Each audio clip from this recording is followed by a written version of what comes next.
E a pessoa divorciada? Se ela for divorciada por causa de adultério, se ela foi traída, ela pode casar novamente? Porque em Mateus capítulo 19, versículo 9, diz o seguinte: o Senhor Jesus fala: eu vos digo, porém, que qualquer que repudiar a sua mulher, não sendo por causa de fornicação, e casar com outra, comete adultério. E o que casar com a repudiada também comete adultério. Esse versículo, irmão, ele tem gerado muita polêmica no meio cristão em relação ao divórcio por causa de adultério. Muitos pastores, a maioria, interpreta esse texto como Jesus estando dando aqui o álibi, ou a permissão, para um segundo casamento no caso de adultério. Ou seja, alguns pastores acreditam, algumas pessoas acreditam que se um homem adulterar contra a sua esposa, ele anula o seu casamento diante do Senhor, e a esposa tem o direito de casar com quem ela quiser. Tá? Do mesmo jeito, se a esposa trair o seu marido, ele teria o direito de casar com quem ele quisesse. Alguns pastores pensam assim. Inclusive, na Bíblia de Estudo Pentecostal, que é uma Bíblia comentada por teólogos assembleianos, alguns teólogos assembleianos, não todos, obviamente, mas os teólogos que comentaram aquela Bíblia, eles dizem o seguinte: se por acaso um homem adulterar contra a sua esposa, os crentes, um irmão da igreja, adulterar contra a sua esposa e deixar ela por outra mulher, a mulher traída, tem o direito de casar com outro. Mas aquele homem não, aquele homem está em adultério. Porém, a mulher traída tem o direito de divorciar e casar com outro, e ela não fica em adultério. Alguns teólogos assembleianos creem assim, tá? E o homem que traiu, ele está com a sua amante e está em adultério. Mas, olha o que é que alguns teólogos que comentaram a Bíblia de Estudo Pentecostal disseram. Mas se aquele homem que traiu sua esposa e agora está com outra mulher, ele está em adultério. Mas se este homem e a sua amante se converterem, vierem para a igreja, então ficarem certinho na igreja, então eles estão livres do adultério. Então, irmãos, essa interpretação desses teólogos, elas produzem o que no coração das pessoas? O seguinte entendimento: que o homem pode divorciar, pode trair sua mulher, trocar de mulher 10 vezes, desde que ele volte sempre para a igreja com a sua amante, aí fica tudo bem com ele. Por exemplo, ele traiu a esposa, ficou em adultério, aí casou com outra mulher, tem adultério. Só que agora ele veio para a igreja, o adultério dele está perdoado, está tudo certinho.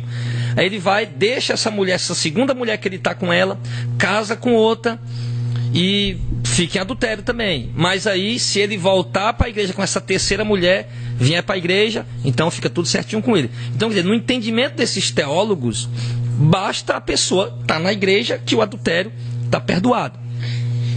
Tá? Então, quer dizer, é um entendimento, é uma compreensão errada, é uma interpretação errada desse texto, é uma exegese errada desse texto, porque eles estão incentivando, mesmo sem perceber, as pessoas a separar quantas vezes quiser, a atrair o seu cônjuge quantas vezes quiser, desde que essa pessoa venha para a igreja com a sua amante ou com seu amante, então fica tudo bem com ele.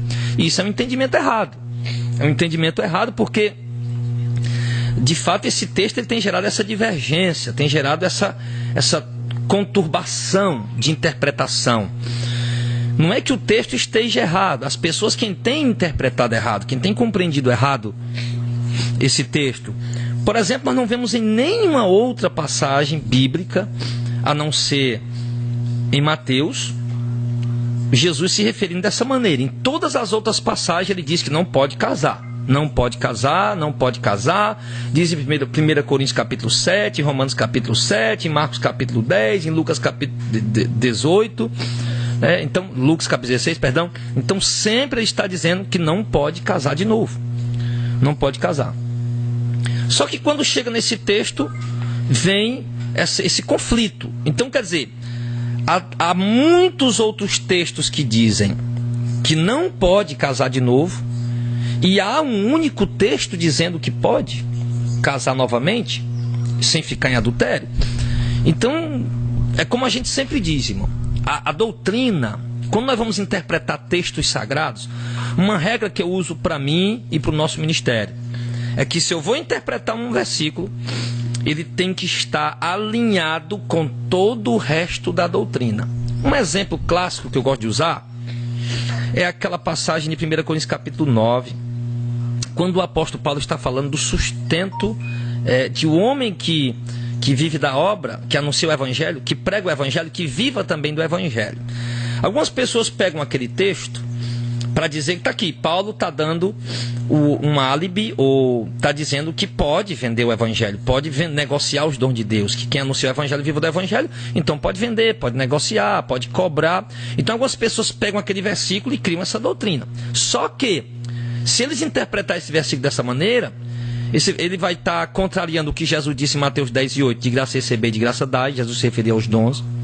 Ele vai estar contrariando o que Jesus fez lá no templo em Jerusalém, quando expulsou quem comprava, quem vendia, e disse: a casa do meu pai é casa de oração, vocês transformaram ela num covil de ladrão, numa casa de comércio. Vai contrariar Jesus, deixando claro ali, mesmo que sendo no templo lá antigo de Israel, mas Jesus deixou claro que ele não aceita oportunistas querendo lucrar com a sua obra, que ele não aceita pessoas querendo enriquecer ou ter lucros ou ganhar dinheiro usando o seu nome, usando a sua obra. Tá? E ali também vai estar desprezando o que diz também lá em Atos capítulo 8, quando Simão ofereceu dinheiro, o Simão mágico ofereceu dinheiro a Pedro e a João pelo dom de Deus. E Pedro disse que o dom de Deus não estaria à venda, que aquilo foi uma prática iníqua, que aquele homem não tinha um coração reto diante do Senhor, que ele pegasse o dinheiro dele e fosse para o inferno com ele, que ele tinha que se arrepender desse pecado. Então Pedro considerou algo gravíssimo ter oferecido dinheiro pelo dom de Deus. Então, se nós temos que entender que essa interpretação de 1 Coríntios capítulo 9 despreza todo o resto da doutrina. Então, é uma interpretação equivocada. Se eu tenho vários textos que dizem uma coisa, então eu tenho que interpretar obrigatoriamente aquele texto para se alinhar com o resto da doutrina. E não um texto que venha contrariar toda uma doutrina baseada em vários versículos. É o que está acontecendo com esse texto de Mateus sobre o divórcio. Jesus disse no versículo 9 de Mateus 19: eu vos digo, porém, qualquer que repudiar a sua mulher, não sendo por causa de fornicação e casar com outra, comete adultério. E quem casar com a repudiada também comete adultério. Observe o seguinte: Jesus não está falando adultério. Ele está falando fornicação ou prostituição. Em algumas traduções diz fornicação, em outras traduções dizem prostituição, as traduções mais corretas. Nenhuma tradução diz adultério. Se disser, está equivocada, porque o texto no original, ele diz porneia, que significa prostituição ou fornicação. Se o texto no original dissesse moicheia, então de fato a palavra correta seria adultério. Mas por isso que a maioria das traduções bíblicas não diz adultério, diz fornicação ou prostituição, porque no original está escrito porneia. E a palavra fornicação, prostituição, fornicação e adultério, vamos colocar só esses dois para não confundir a mente dos irmãos, tá? Fornicação e adultério, elas têm um sentido totalmente diferente uma da outra. Por exemplo, a fornicação, que é o que o texto diz, no grego original é porneia, que significa o quê? Relação sexual ilícita entre pessoas que não constituíram uma união marital, ou seja, entre pessoas solteiras. Aquele tipo de ato sexual, por exemplo, o camarada solteiro, ele tem um apartamento dele e toda noite ele traz a namoradinha dele para fazer sexo. Isso é porneia, isso é fornicação, é prostituição. O camarada não constituiu uma união marital, eles não conversaram para constituir um lar, uma família, um casamento, eles não se uniram maritalmente. Ele apenas traz a namorada dele para passar uma semana com ele, né? Nos feriados, passa o dia com ele, no final de semana, passa o final de semana com ele. Enfim, então é apenas um ato de fornicação, de porneia, porque eles não constituíram uma união marital, eles são solteiros, tá? Então é isso que a palavra porné significa. É essa relação sexual ilícita, no sentido de duas pessoas estarem cometendo o ato sexual sem serem casadas. E já a palavra adultério, ela que é moicheia no original, ela significa algo diferente. Significa relação sexual extraconjugal, que se dá quando uma pessoa casada trai o seu cônjuge. Então, a palavra adultério, moicheia no original, seria quando, por exemplo, um homem é casado, tem a sua esposa, tem a sua mulher, e ele trai ela com outra pessoa. Ou então a mulher é casada, tem o seu marido, tem o seu esposo, moram juntos, tem uma união marital, e trai ele sexualmente com outra pessoa. Então isso seria a moicheia, o adultério.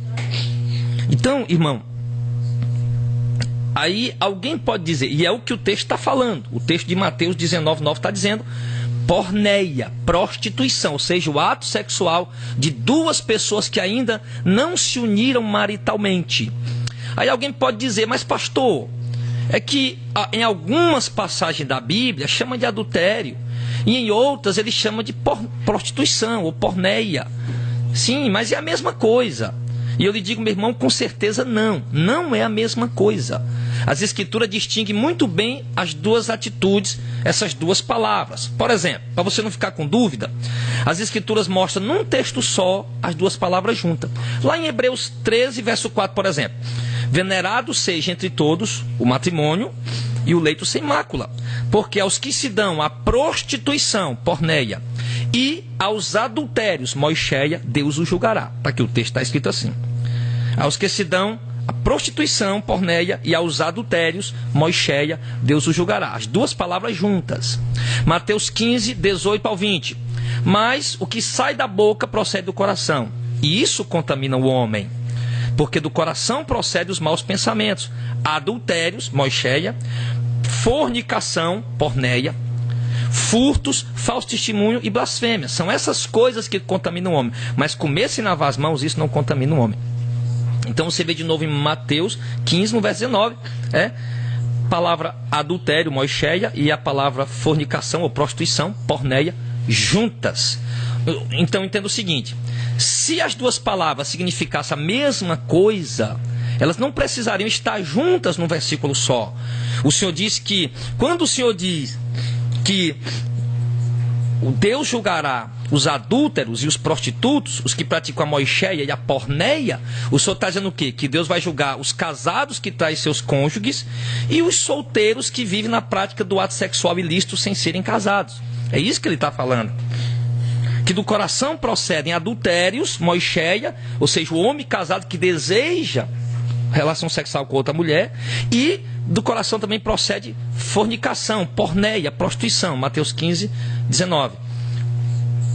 Ou seja, o solteiro que deseja o ato sexual com outra mulher, com uma mulher. Então, ele mostra os dois textos juntos. Então, é assim que a gente procura interpretar o texto, fazer uma exegese correta, né? Uma interpretação, né, correta, usar a arte da hermenêutica da forma correta. Essa interpretação da forma correta. Se moicheia e porneia fosse a mesma coisa, não precisava estarem juntos.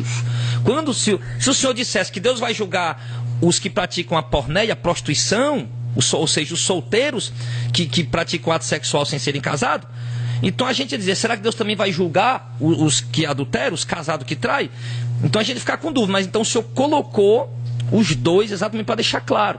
Deus vai julgar tanto os que praticam a porneia, a prostituição, sem serem casados, como os que praticam a moicheia, o adultério, sendo eles casados, né? Então Deus está dizendo que é dois pecados diferentes, é duas atitudes diferentes. Uma é do casado, que trai o seu cônjuge, outra é do solteiro,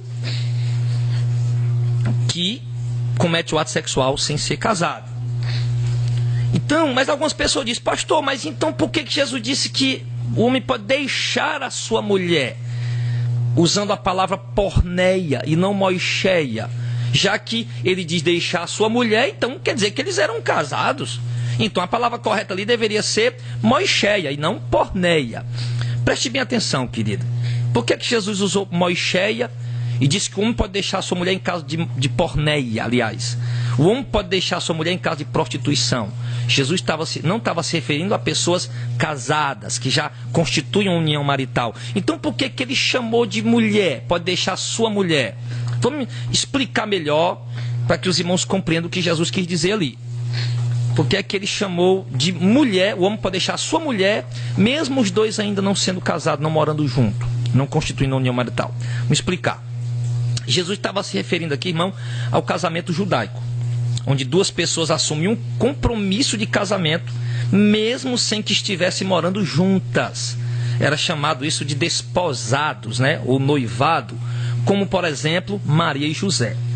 Maria e José, em Mateus 1, do 18 ao 25, diz o seguinte: ora, o nascimento de Jesus Cristo foi assim, que estando Maria, sua mãe, desposada, noiva com José, antes de se ajuntarem, achou-se ter concebida do Espírito Santo. Então José, seu marido, presta atenção, é o que diz o verso 18, diz que ela estava desposada, noiva com José, antes de se ajuntarem. E já no verso 19 ele chama José de seu marido, mesmo sem eles estarem morando juntos ainda, mesmo sem eles ainda terem constituído, selado o casamento, constituída a união marital. Eles estavam apenas noivos, prometidos, desposados, porém já eram considerados marido e mulher, mesmo sem terem selado o casamento. Mesmo sem terem selado o ato matrimonial, como? Morando junto e praticando o ato sexual. Assim seria selado o casamento. Mas eles não tinham selado o casamento ainda. José não estava morando ainda junto com Maria. Eles ainda não tinham não estavam morando embaixo do mesmo teto.